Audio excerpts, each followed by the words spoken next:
Hello there, you lovely things. Welcome to It Can't Just Be Me. This week, we're dealing with something that the Telegraph newspaper predicted would affect over 140,000 people in the UK alone this year: divorce. How do you approach a separation with a cool head when your heart is screaming out in pain? And how on earth do you divvy up and share all that stuff that you accumulate over the course of a marriage or a relationship? Oh God, I'm getting flashbacks already, so let's get cracking. Welcome to It Can't Just Be Me. Hi, Anna. Hey, Anna. Hey, Anna. Hi, Anna. Hey, Anna. Hi, Anna. Hi, Anna. Hi, Anna. It can't just be me who's really struggling with staying faithful. I definitely got menopause brain. I really want children, and he doesn't. I had feelings of jealousy, It's just all around the middle. I feel like a Teletubby. and then I hated myself for feeling that way. If you've got any advice. I would really appreciate any advice. It can't just be me. It can't just be me, right? My guest this week is the fabulous beauty journalist, author and broadcaster Sali Hughes. Now, chances are that if you're between the ages of 25 to 60, then you've been influenced by Sally's advice at some point or other, whether that's via her beauty column for the Guardian newspaper, listening to one of her many radio features, or perhaps reading one of her 3 books. Sally's life is rich, varied and fascinating. And to be honest, I could talk to her all day. But today, we're specifically chatting about divorce, something that Sally still describes as one of the most traumatic things she's ever experienced. She's well and truly out of the other side now and remarried, so I'm confident that her personal reflections on that difficult period in her life are going to be exactly what our listener needs to hear today. And don't worry, I'm also going to squeeze a little bit of beauty advice out of her too. Here she is, everyone. It's Sali Hughes. Sali Hughes, you guru of gorgeousness. Welcome to It Can't Just Be Me. How are you? I'm good, thanks. Thanks for having me. You're very, very welcome. Now, many of our listeners will know you through your Guardian beauty column, but there is, of course, so much more to you. And today we're going to be talking about the very sticky issue of divorce, which is sadly something that you have lived experience of. But before we open up that can of worms, every week I ask my guests to bring in their very own It Can't Just Be Me dilemma. So what you got for us, Sal? It can't just be me who absolutely loathes people filming live events and concerts where there are large audiences behind them. You are never going to watch back this 20-minute badly filmed, shaky, badly lit clip that is drawing my eye to your iPad, not to the thing that I've bought a ticket to watch. Can I just have a look at the parameters of this? Because Okay. I totally agree with you. But does this also include people taking photos? So a few years ago at Glastonbury, Billie Eilish did a thing which I thought was really good. She came on and she said, for the first 2 songs, fill your boots, take your pictures, do your filming, then please, please, please put Fuck it off. away. Yeah, please, please put it away. And I thought that was completely reasonable. I went to see Madonna on her last tour, and in fact every tour. They take away your phone and put it into a pouch that disables the phone, which I really do agree with. But I thought Billie Eilish was a bit kinder and said, you've got 2 songs to fill your boots, and then for the love of God, stop taking pictures. And I think that any reasonable person should follow that. This really gets to you, doesn't it? Drives me up the wall. I'm 100% with you, Sally. I think that it is rude, it's disrespectful, it's unacceptable. It's selfish. It's selfish. You and I have got a lot to talk about with this. I'm utterly with you, but I feel as though we need to turn our attention to the task at hand. Now, as I mentioned at the beginning, this week's dilemma is all about divorce. And we've heard from a listener who's going through that exhausting process as we speak. Now, I know this is something you've experienced yourself just over a decade ago. So I'm looking forward to hearing your thoughts on this one, because I know how painful it is. I've never been married, but I've had 2 separations from long-term relationships, and it's just the worst. But I also have great pleasure in welcoming Maxine Clancy to the show.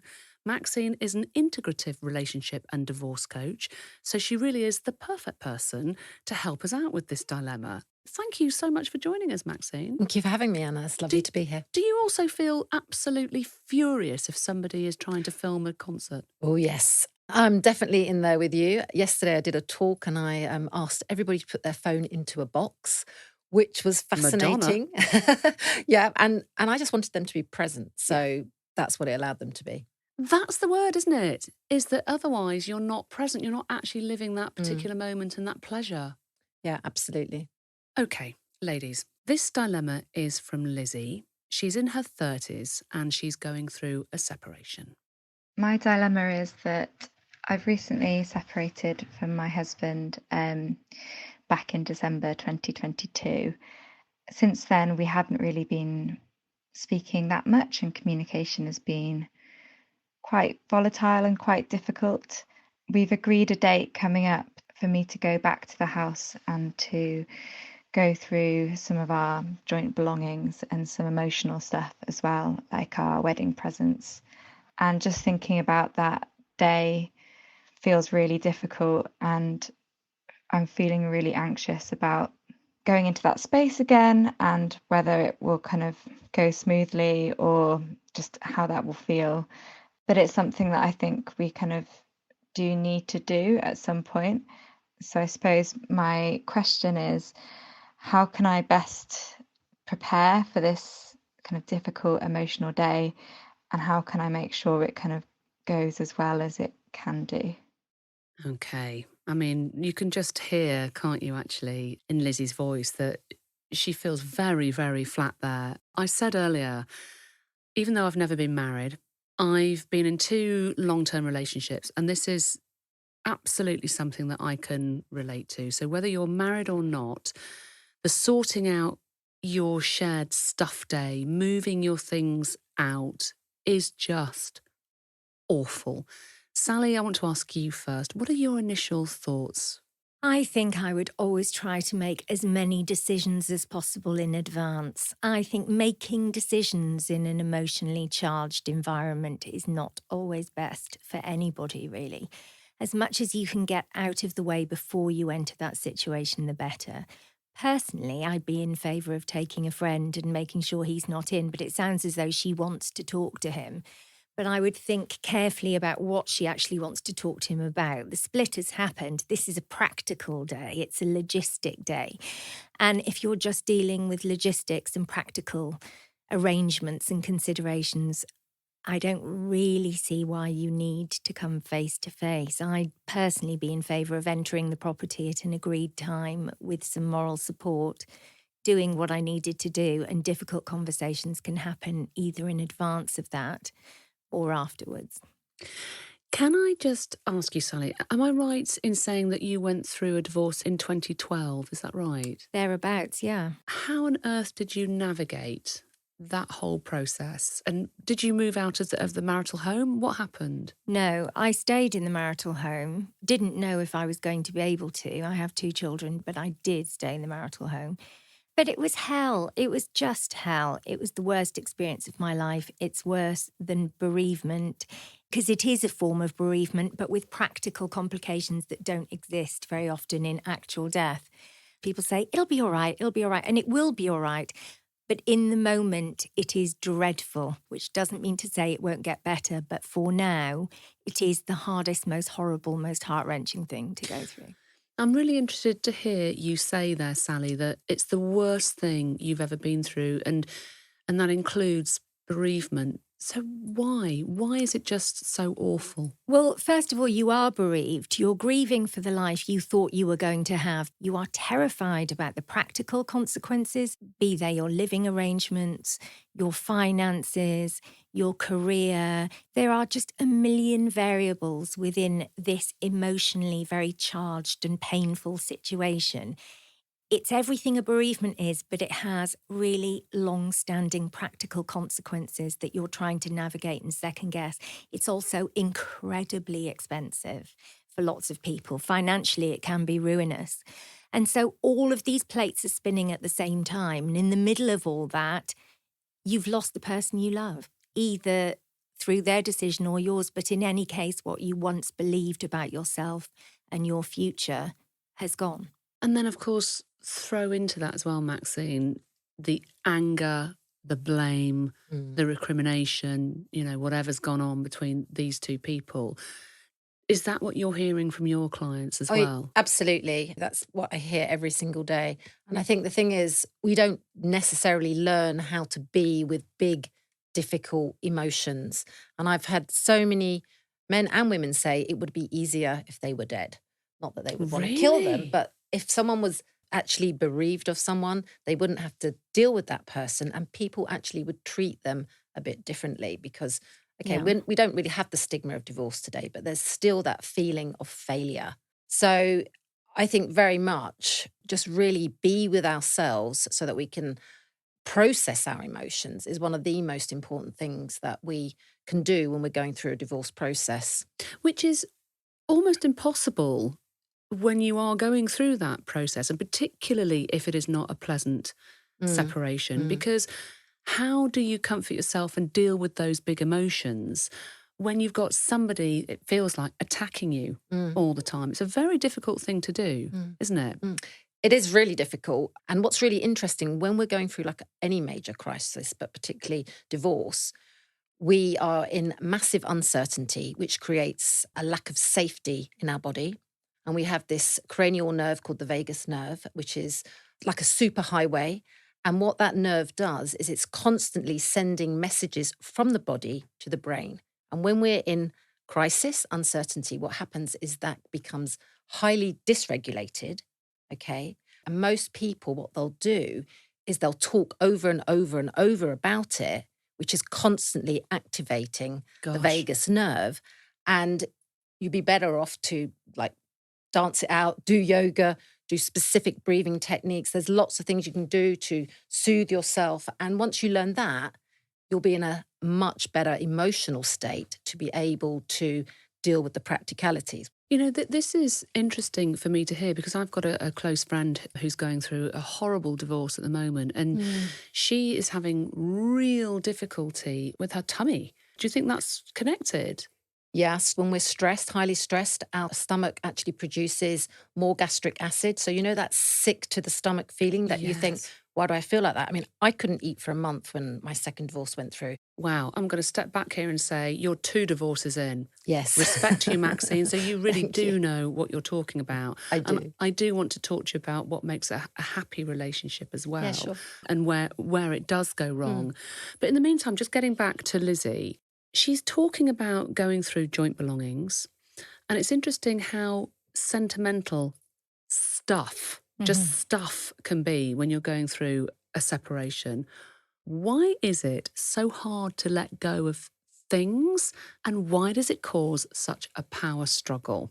Well, we tend to project onto other people and things the disowned feelings that we don't want to take responsibility for. So I remember my first divorce, my ex-husband insisted on having a gun cabinet that my father had made. My father was a cabinet maker. And I'm like, why do you want that? Like, my father made that. It's mine, That And seems willful, though, doesn't it? That seems deliberate. That seems spiteful. it was because he was so angry with me because I wanted the divorce. I was the one that said, I'm leaving. And he didn't know what to do with his anger other than direct it with me. So it becomes that power struggle because ultimately we don't want that person to be happy because we're not feeling happy. And so we just put it onto the object. I mean, I'm with you with Sally saying that just feels, it's so I mean, your dad's gun cabinet that he made. I got it, by the way. But I think a big part of that is saying, you made a decision to end this marriage. You must suffer consequences for that. Yeah. How can I hurt you? Yeah, absolutely. I mean, how do you advise clients to manage that sort of anger and recrimination? Yeah, so that anger that's being projected out is really a reflection of the anger inside someone that they are uncomfortable with. So the way I would work with that person is to give them permission to have all the judgments and then turn them around and look at, okay, well, how have you been with that judgment in yourself? And the idea is that when we sort of take responsibility for our own judgments and we take responsibility for our anger, then we actually are able to be with it and step back from whatever it is that we're making it mean, and then have a different dynamic with what's actually going on. Really sort of own your own part in it, and then you've got more freedom. How often do you find ex-partners, and, you know, I think we can all include ourselves in this because we're all ex-partners, but how often do you find an ex-partner that really owns their own part in something? Oh, I do. Do you? Oh, yeah. Oh, completely. Well, tell me about that. Was that after a lot of coaching or therapy, or how have you got to that point? I just think that when you come out of a relationship and that relationship has ended, all you can do ever is clean up your side of the street. Yes. And if you don't do that, then you've gone through all of the pain and all of the terrible stuff for no material gain at the end of it. And so I think if you don't do a stock take and think, how will I be happier next time? How will I see this off at the past next time? How will I behave better, feel better? If you don't go through that audit on yourself, then it's all been for literally nothing. You owe it to yourself. You owe it to your future relationships. You owe it to your partner who actually mattered. You know, he mattered. The marriage mattered, and you wouldn't be devastated if the relationship didn't matter. And if you act as though they're nothing because you're so angry, then that you're dishonouring what was an important thing. I mean, that's really beautifully put. And you're absolutely right to say, look after your own side of the street. You've always done something. You've Of always course. done something wrong. I mean, I've had a lot of therapy, and I struggled with my therapist for quite a while, going, well, no, I can't see what I've done in this particular situation. And she kept hammering it into me about, this is a dynamic. It is a dynamic. And it's only now, you know, that I can look back on my relationships and go, okay, of course, it is a dynamic, isn't it? You've got to own your part in whatever's happened. Put that mirror up, look yourself in the eye and go, what was my bit? And I don't want to do that again. But I still think that lots of people don't do that. Here's what I like to say to clients. I say, if they were wrong 95%, what was your 5%? And that opens the door. You're right. It's never just 100% the other person's fault. No. So look, let's go back to Lizzie. She and her partner separated fairly recently. It was just over 6 months ago. So obviously this is still very raw for her, and you can hear it in her voice, I think. She mentions that the communication between the two of them has been volatile and difficult. Sally, what were the first 12 months like for you after you separated from your ex? They were so terrible. They were so terrible. You mentioned the physical side effects earlier. I was so thin. I look back on pictures and I'm horrified. I wasn't looking after myself. I was just crying every day. You know, it was a bad situation. It was a really bad year. It gradually got better. Now I'm extremely happy. I'm remarried. I'm remarried to somebody that I really like being married to. Everything's great. But it's one of those things that you don't realise till you're better that you were really, really bad. And I was really, really bad. That's so tough, isn't it? It's so tough because I can certainly look back on the last couple of years of my life, and certainly splitting up with my most recent partner. You know, Sue and I are very good friends. It was incredibly painful when we split. And I can, hand on heart, look back on the year that we were separated and didn't speak that much to each other. It was, I think, probably the most painful year of my life. But that's interesting what you've just said, because I think this is something that very often comes up. When people are in the midst of a split and they're having terrible communication with their ex, I would say that's normal. I think when the wheels fall off is when people are frustrated that they're not friends. They're trying to be friends. It's like, it's too early for you to be friends. You have to be friends when this is over. You can't build a friendship and end a relationship at the same time. I think that's the mistake that I was making. I was so frightened and so scared of losing my best friend that you rush, don't you, to sort of try and make it all okay. But we really love each other and we really respect each other. Why can't we just be best friends? Because you're simultaneously ending a romance. You just can't do the two things simultaneously. One has to end, one has to grieve. And then if you're going to end up being friends, you can start on that process. Or just be fine with each other, but not friends, which is where I am with my ex-husband. We're fine, but we're not friends. But it's when people try to preserve something and try and build something from nothing while going through this terrible trauma, I think the wheels fall off and people get really frustrated and angry with one another and with themselves that they can't make it work. And sad. So, Maxine, what do you recommend to your clients when it comes to navigating communication while you're still hurting? What do you say? If the situation is volatile, it's about boundaries. If they start being angry and shouting, then, okay, this isn't being productive anymore. I'm going to put the phone down. Let's have a conversation later. It is about really strong, healthy boundaries, because if we continue to just let someone treat us like that, then we're kind of almost like giving them permission to treat us like that.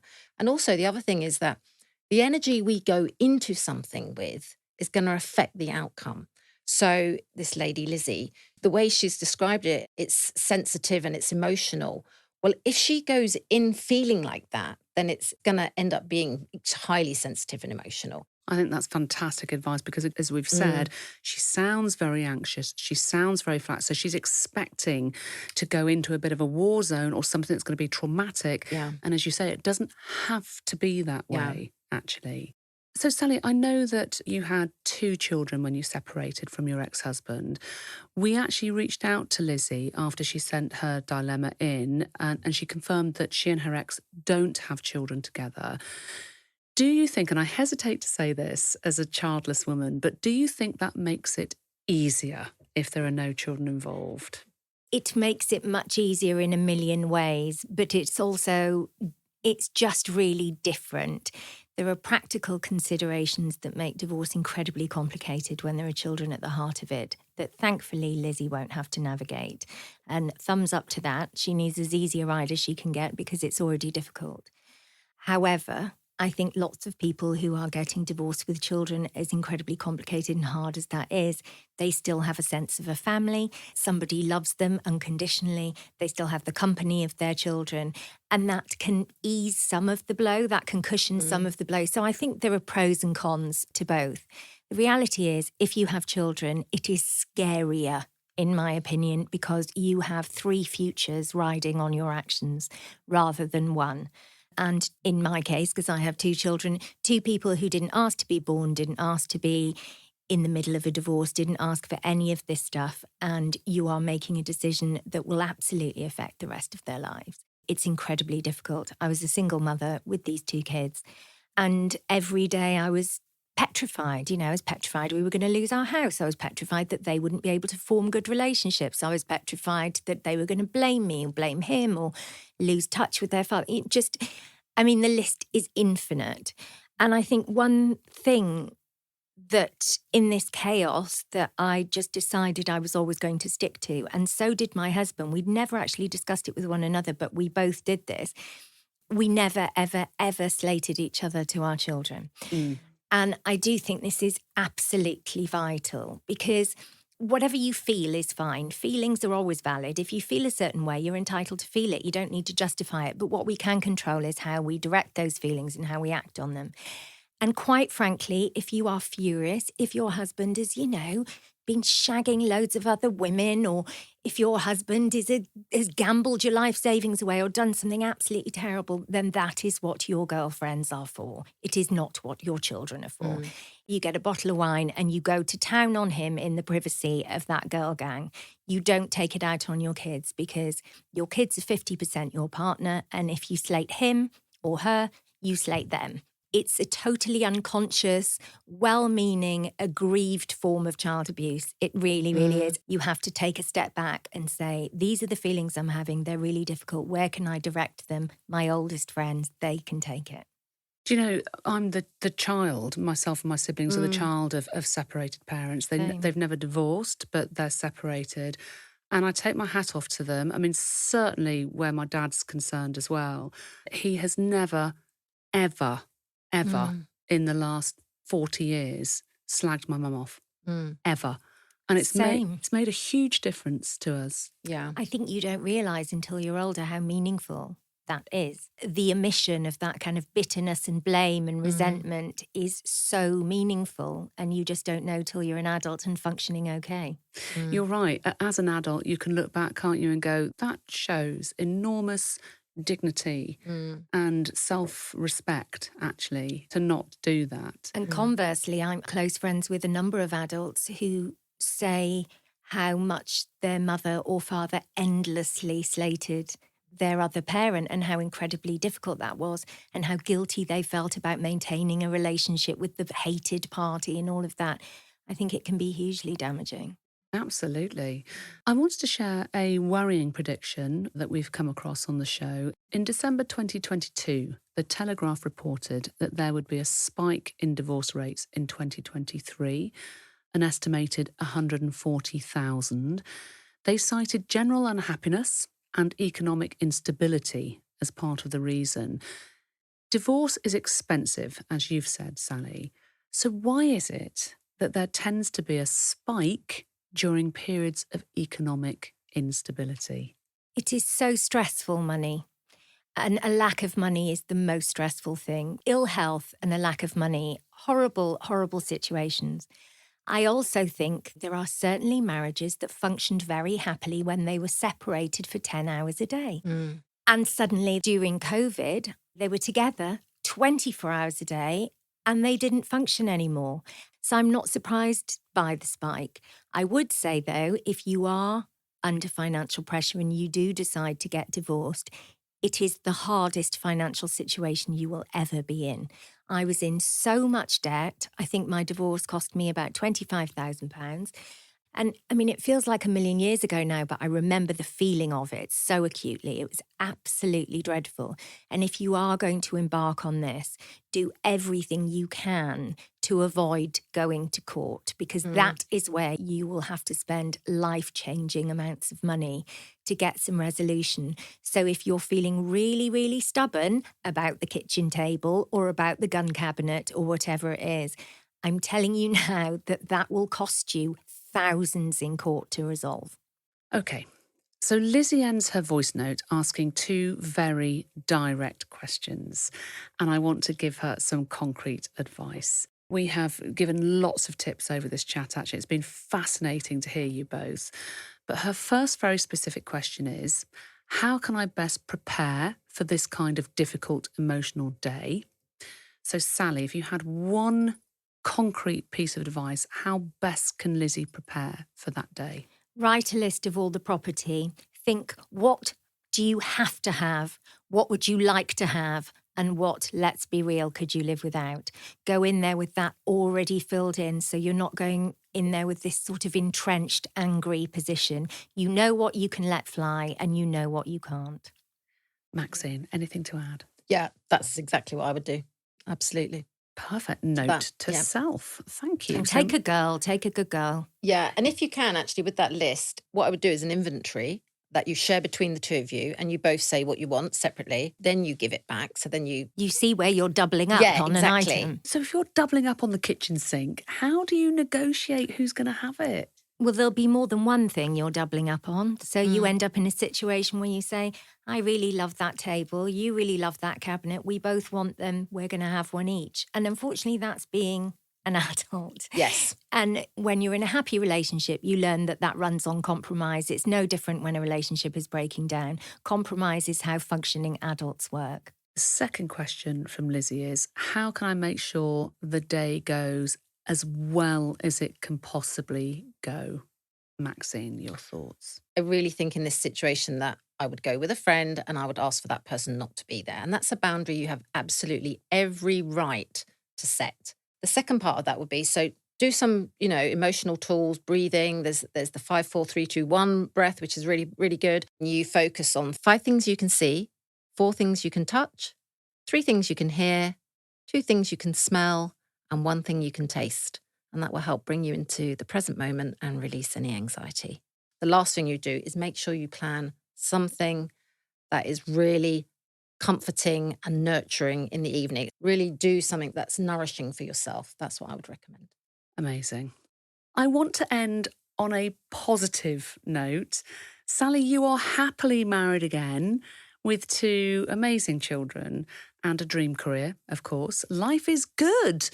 So what has our listener got to look forward to once she's out of the divorce fog?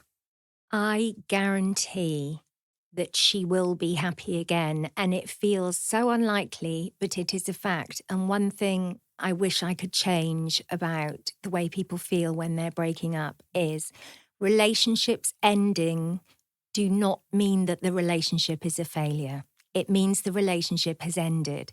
Relationships don't have to exist until death to have been a success. My marriage ended, but we had 2 kids. We were really happy together. We had a great social life. We built a life together. It was a brilliant thing that ended. And we don't have to do anything in life forever to be able to say, I didn't fail. That is absolutely so true, isn't it? And we all need to hang on to that because everything ends, whatever it is. It's true of everything. Yeah. It's true of everything. This idea that something has to be forever for it to be deemed a success is an unwinnable game. You are alive now. That has ended. What's next for you? And Maxine, for you, because you've had 2 marriages and you are engaged again, what makes a happy, healthy relationship/marriage in your opinion? Well, I think the first thing is, you have to love yourself. You may have your up and down days, but essentially you're coming from that space. And, I always believe that relationships are where we do our biggest amount of growth. Yeah. So if you go into a marriage or a partnership or long-term relationship, be open to the lessons that you're going to learn there together.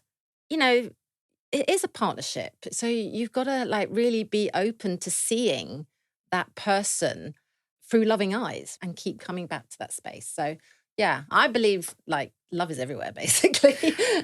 It is. I mean, I say to all of my partners, we're a team.